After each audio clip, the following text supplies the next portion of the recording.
president is turning up the pressure on China to push for the passage of the Code of Conduct, or COC, in the South China Sea. Despite this rhetoric, the president sees nothing wrong with a 60-40 split with China on oil resources in the West Philippine Sea. Jenny Dongon has the report.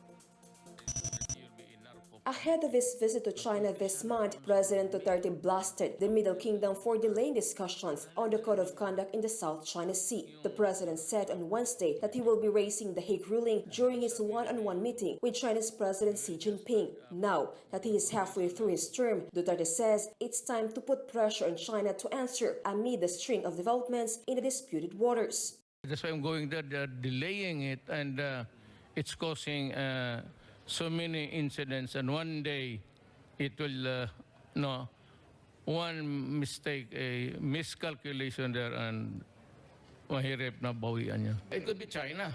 Nobody else is asking us to wait. Included in his bilateral talk with Xi is the planned joint exploration in the West Philippine Sea. Duterte says he sees no problem with a 60-40 sharing in oil resources in the area, but the specific of it should probably be settled at a later part. And they have proposed a 60-40. Okay na para sa akin. But that could be a later topic if we have time.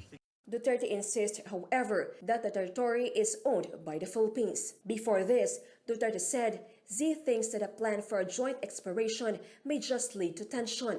I will think about it. I will just keep it to myself first, because at that stage, nothing would really be a very significant development.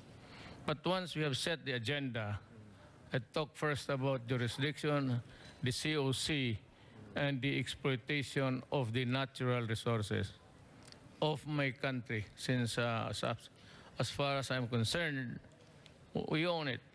So that is my position. We still own what we are claiming. Meanwhile, Duterte asserted that he will not allow any foreign country to set up missile system or other defense equipment in Philippine-claimed territories such as Pag-asa Island. Chinese vessels were again spotted near Pag-asa Island last July, and that led to the filing of Defense Department's second diplomatic protest. We already claim Pag-asa and unoccupied. That's why there's a base there. But I'd like to assure also, I would not allow any foreign troops. I do not want trouble. Not the Chinese, not the Koreans, not the Americans, not anybody else except Filipino troops. For News 5, Jenny Dongon, We Are One News.